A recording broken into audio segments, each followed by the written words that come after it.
Saya pernah nawar ikan gitu ya. Wah, ini berapa gitu. Wah, kok mahal kok. Kalau mau murah ngambil sendiri di laut gitu ya. Atau semua jawab apa gitu ya. Jadi jangankan Pak Mahfud yang memang profesor, yang memang guru besar hukum tata negara gitu ya. Kalian kalau ngadepin tukang becak di Madura atau di pasar gitu ya, yang bukan profesor, belum tentu kalian menang itu kalau jawab kalau debat-debat gitu ya. Selamat malam semuanya. Kali ini saya ingin membahas terkait Mahfud MD yang belakangan ini lagi dibicarakan oleh banyak orang. Ya karena Pak Mahfud ini datang ke DPR menghadapi satu komisi dan semua jawaban-jawabannya itu susah untuk dipatahkan, susah untuk dibantah. Semua pertanyaan anggota DPR dijawab sama Pak Mahfud dan semua ancamannya diancam balik sama Pak Mahfud. Jadi memang seseru itu gitu. Dan ketika Pak Mahfud diminta untuk menarik ucapannya terkait Markus, karena Pak Mahfud sempat menyebutkan bahwa DPR itu dulu sempat ada kasus Markus, makelar kasus gitu. Anggota DPR menjadi makelar kasus. Nah, ada anggota DPR yang nggak terima, Atria Dahlan ini nggak terima. Tolong dicabut itu, Prof. Itu menghina kami anggota DPR hari ini katanya. Tapi Pak Mahfud nggak mau. Enggak, itu udah bener. Udah bener itu. Dulu memang ada katanya. Dan bahkan jejak digitalnya itu masih ada. Ini saksinya ada nih, Pak Beni ada waktu itu. Jadi nggak mau saya cabut.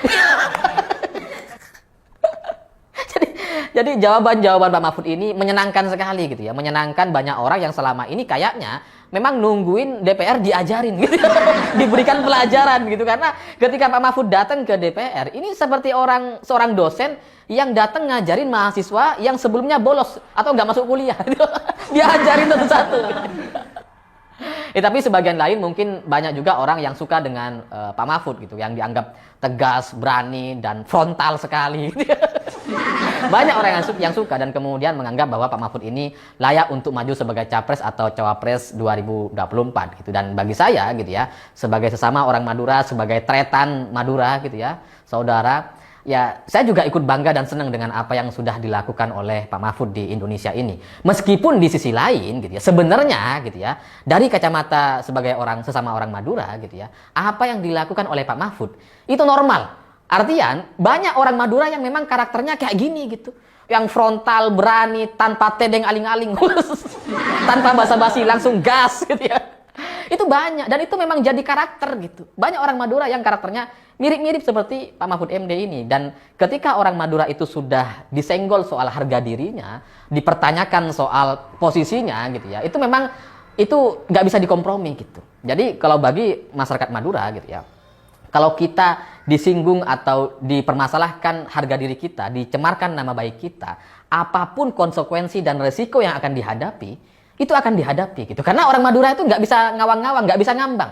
Harus jelas gitu. Semua permasalahan itu harus selesai. Selesai antara kamu yang salah atau dia yang harus minta maaf. Harus selesai intinya. Nggak bisa ngawang-ngawang dan nggak ada penjelasannya gitu. Nah hari ini, apa yang disampaikan oleh Pak Mahfud di DPR, itu kan jelas sekali. Data-datanya lengkap dibawa. Dan seberani itulah seorang Pak Mahfud MD dan ya banyak juga orang Madura yang seperti itu. Karena di Madura gitu ya, kalau kita sudah disinggung soal harga diri, itu apa ya? Itu nggak ada apapun konsekuensi atau risiko yang kita takuti gitu. Kalau sudah menyangkut nama baik gitu. Makanya di Madura ketika ada perselingkuhan misalkan gitu ya, itu pasti konsekuensinya mati itu salah satunya gitu. Dan misalkan ada kasus gitu ya, perselingkuhan. Ini banyak cerita kayak gini. Ada orang yang selingkuh atau gangguin istri orang gitu ya. Terus kemudian yang salah ini didatengin sama suaminya, terus dibunuh. Itu sekeluarga, teman-temannya, saudara-saudaranya, nggak ada yang belain, nggak ada yang berani belain gitu. Karena kalau yang salah udah dibiarin gitu. Nah, di Madura semua permasalahan itu bisa dibicarakan kecuali satu, harga diri. Kalau sudah menyangkut soal harga diri, apapun akan dihadapi. Nah, apa yang disampaikan oleh Mahfud MD di DPR kemarin, itu karena selama ini beberapa minggu terakhir gitu ya, Pak Mahfud itu kan sempat diserang-serang oleh banyak orang yang dipertanyakan soal data-data yang sudah dia sampaikan terkait 300 triliun itu gitu. Karena banyak orang yang meragukan. Jangan-jangan ini data-data yang salah. Jangan-jangan Pak Mahfud itu ngarang-ngarang cerita. Ya karena sebelumnya juga kan sempat dibantah sama Sri Mulyani bahwa dalam kasus 300 triliun yang disampaikan sama Pak Mahfud, itu kan Sri Mulyani awalnya gitu ya, sempat ngelak gitu. Oh, saya nggak tahu itu angka dari mana katanya. Dan bahkan ada satu titik, satu momen yang menurut saya ini menjadi apa ya, semacam satu alasan kenapa Pak Mahfud seberani ini sekarang gitu.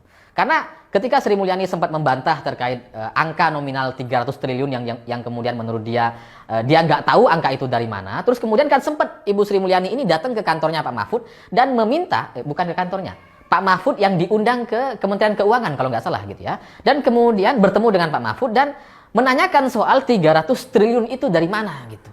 Tapi nggak ketemu kata Ibu Sri Mulyani gitu. Sehingga dalam pernyataan resminya dengan Pak Mahfud di sebelahnya, itu Ibu Sri Mulyani menyampaikan bahwa sampai hari ini, sampai detik ini, saya masih belum mendapatkan data itu. Sehingga waktu itu, wajah Pak Mahfud itu sempat kayak apa ya? Kayak dianggap bohong sama orang-orang gitu. Sempat kehilangan muka kayaknya gitu. Karena orang-orang ngiranya Pak Mahfud ini nggak punya data yang benar, cuma ngarang-ngarang aja itu ceritanya gitu ya. Karena Ibu Sri Mulyani waktu itu membantah soal 300 triliun dan ada Pak Mahfud di sebelahnya. Nah, waktu itu jawaban Pak Mahfud simpel gitu. Ya karena mungkin data yang disampaikan ke Menko Polhukam dengan Ibu Menteri Sri Mulyani ini berbeda. Mungkin nggak sama yang disampaikan oleh PPATK gitu. Dan kemudian setelah itu ya kita akan undang Ibu Sri Mulyani dan PPATK untuk melihat data-data ini katanya. Simple. Tapi waktu itu kan kemudian orang nyerang Pak Mahfud. Oh jangan-jangan bohong. Jadi bagi Pak Mahfud MD kayaknya gitu ya, sebagai sesama orang Madura, saya melihat bahwa ketika dia dipertanyakan, dianggap bohong dan seterusnya, itu kemudian membuat dia itu harus membuktikan betul gitu bahwa apa yang disampaikan terkait tindak pidana pencucian uang ini itu memang benar adanya dan memang benar 300 triliun gitu. Dan ternyata benar gitu. Setelah pertemuan kedua gitu ya, ketiga kalau nggak salah, diundang PPATK, diundang Sri Mulyani gitu ya. Akhirnya dijelaskan sama Pak Mahfud bahwa memang benar ada transaksi mencurigakan ini dan totalnya nggak cuma 300 ternyata 349 triliun rupiah dan ternyata memang pejabat-pejabat di Kementerian Keuangan itu ada yang terlibat gitu. Karena dibagi menjadi 3, ada yang aparat hukum gitu ya. Terus kemudian ada yang Kementerian Keuangan dan ada juga yang pihak swasta atau pengusaha. Nah, di pihak Kementerian Keuangan ini, pegawai Kementerian Keuangan ini yang terlibat yang dicurigai terlibat dalam tindak pidana pencucian uang itu gitu ya. Itu juga mencapai 33 triliun kalau nggak salah. Jadi memang cukup besar meskipun yang lebih besar itu ya di kelompok pengusaha atau aparat hukum yang lain gitu. Sehingga dari pernyataan Pak Mahfud itu dia sedang ingin menunjukkan bahwa apa yang dia sampaikan itu benar gitu. Nggak salah dan nggak seperti yang diomongkan oleh orang-orang. Nah, ketika ditantang lagi, disenggol lagi sama anggota DPR, dipertanyakan, boleh nggak itu Pak Mahfud mengeluarkan data-data itu ke publik, ke media, mengumumkan terkait temuan tindak pidana pencucian uang dan sebagainya gitu ya. Pak Mahfud ini semakin termotivasi. Semakin ditantang, Pak Mahfud itu akan semakin membuka gitu karena di DPR kemudian terbuka lagi cerita baru bahwa ternyata ada 491 nama yang terlibat dalam kasus pencucian uang 349 triliun. Jadi nominalnya 349 triliun yang terlibat 491 orang. Detail sekali.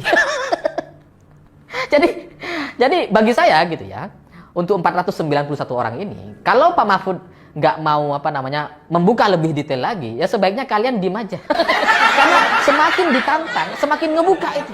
Semakin kalian merasa nggak percaya sama Pak Mahfud, semakin dibuka itu dikasih datanya. Ya karena ini soal harga diri gitu. Nggak mau lah Pak Mahfud dianggap bohong dan seterusnya.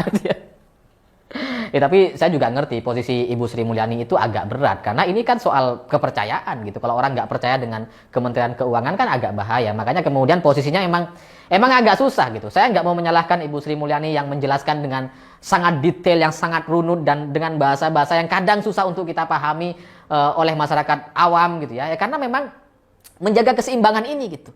Jangan sampai kemudian orang jadi nggak percaya sama sekali sama Kementerian Keuangan, itu fatal nanti akibatnya gitu. Jadi ya apa yang disampaikan oleh Pak Mahfud dan Ibu Sri Mulyani itu sebenarnya ya adalah keseimbangan aja gitu. Ibu Sri Mulyani nggak mau membuka semua kayaknya gitu.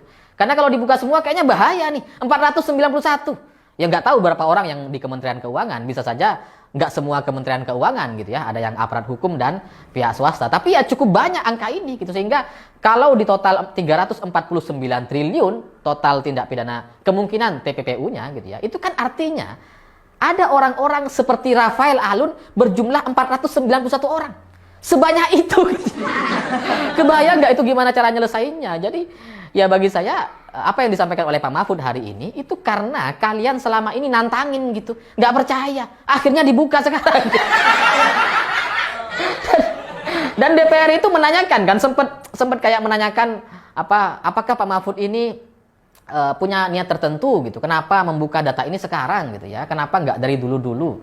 Ya maksudnya mungkin ini kan tahun politik dan sebagainya. Dan jawaban Pak Mahfud itu logis sekali. Ya karena saya baru 3 tahun sebagai Menko. Logis gitu, nggak bisa dibantah.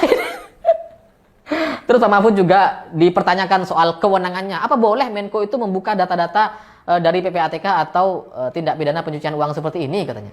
Apa boleh? Apa punya kewenangan? Terus Pak Mahfud tuh jelasin. Tapi kemudian kan orang-orang DPR ini ketika nanya itu kayak polisi, kata Pak Mahfud. Saya baru jelasin. Jawab dulu, boleh atau enggak? Boleh atau enggak? Saya jawab jelasin, boleh atau enggak? Ini kan kayak apa-apaan. Gak terima gitu ya. Terus kemudian Pak Mahfud menjelaskan dengan satu logika, cerita logis yang ini juga susah dibantah gitu. Karena menurut Pak Mahfud gitu ya, sesuatu yang tidak dilarang berarti boleh dilakukan. Dan kalau sesuatu yang boleh dilakukan, itu nggak perlu pasal, kata Pak Mahfud. Sama seperti misalkan saya mau minta pergi ke kamar mandi, izin ke Pak Beni gitu ya. Boleh nggak? Boleh. Kalau boleh nggak punya pasal. Kalau boleh nggak perlu pasal. Kalau nggak boleh, baru itu tanya pasalnya. Masa boleh aja ditanya pasalnya? Boleh ke kamar mandi? Boleh. Masa ya ditanya apa pasalnya? Ya nggak ada. Jadi dari logika-logika yang disampaikan oleh Pak Mahfud, saya jadi teringat dengan cerita Pak Habibie, Presiden Indonesia gitu ya, yang dulu juga sempat datang berkunjung ke Madura dan kemudian bertemu dengan santri. Dan beliau mengadakan kuis gitu, pertanyaan berapa tinggi tiang bendera yang ada di sebelahnya gitu. Terus kemudian ada seorang santri naik manjat ke atas ngukur gitu pakai meteran. Sama Pak Habibie ditanya, kenapa harus diukur sampai ke atas, kan bahaya katanya. Kenapa nggak diturunin aja dulu terus kemudian diukur? Loh, kalau diturunin diukur Pak, katanya, itu bukan tinggi, itu panjang. Kalau tinggi ya harus ke atas. Itu legendaris sekali ceritanya, dan itu dulu sempat dimuat di Jawa Pos gitu ya. Jadi apa yang disampaikan oleh Pak Mahfud di DPR kemarin itu saya jadi teringat dengan cerita Pak Habibie gitu. Jadi jangankan seorang Mahfud MD gitu ya, yang memang seorang profesor sebagai guru guru besar hukum tata negara gitu ya, yang memang punya banyak pengalaman di MK gitu ya, dan sekarang menjadi Menko, yang memang secara logis itu pasti sangat banyak referensinya gitu. Bahkan Pak Habibie sekalipun ngadepin seorang santri itu nggak berkutik. Apalagi ini Pak Mahfud, profesor gitu. Gimana ceritanya? Dihadapi sama orang-orang anggota DPR yang emang selama ini kadang-kadang mereka cuma banyak bicara aja. Ya, tapi dari sini gitu ya, mungkin juga banyak orang yang nggak tahu bahwa di Madura itu memang saya juga nggak ngerti gitu ya. Logika orang Madura itu memang selalu menarik gitu. Selalu ajaib kadang-kadang. Saya juga kadang-kadang sebagai sesama orang Madura, kalau saya datang ke pasar misalkan beli beli buah, beli ikan gitu ya. Kadang ketika melakukan transaksi itu saya menemukan satu logika-logika yang ajaib gitu. Yang susah untuk dibantah gitu. Misalkan, ini ada juga cerita legendaris orang Madura gitu ya, tukang becak terus kemudian ditawar tuh, Pak, kesana berapa katanya? 15.000. Oh, masa kesana aja 15.000, Pak? Deket kok itu kelihatan. Oh, bulan juga kelihatan, Pak. Jadi logikanya itu ajaib memang gitu ya. Sama seperti saya pernah nawar ikan gitu ya. Wah, ini berapa gitu. Wah, kok mahal loh. Kalau mau murah ngambil sendiri di laut gitu ya. Terus mau jawab apa gitu ya. Jadi jangankan Pak Mahfud yang memang profesor, memang guru besar hukum tata negara gitu ya. Kalian kalau ngadepin tukang becak di Madura atau di pasar gitu ya, yang bukan profesor, belum tentu kalian menang itu kalau jawab, kalau debat-debat itu ya. Karena memang ada satu logika-logika yang saya juga nggak tahu, kayaknya ini warisan gitu. Bagi orang Madura itu punya satu logika yang kadang-kadang ajaib dan lucu sekali gitu. Dan itulah yang disampaikan sama Pak Mahfud gitu. Jadi bagi saya gitu ya, itu menjadi satu tambahan cerita legenda selain Pak Habibie dan tukang becak tadi gitu. Di mana Pak Mahfud menjawab anggota DPR terkait boleh tidaknya membocorkan atau memberikan data ini kepada publik gitu ya, terkait 349 triliun itu, dan kemudian dijawab dengan logika pasal toilet, pasal kamar mandi. Boleh nggak saya izin ke kamar mandi? Boleh. Apa pasalnya? Oh, nggak perlu ya. Tombakan di lain. Ini semoga menjadi satu cerita legendaris lagi dari Madura. Saya pikir itu. Terima kasih sudah menonton. Begitulah kura-kura.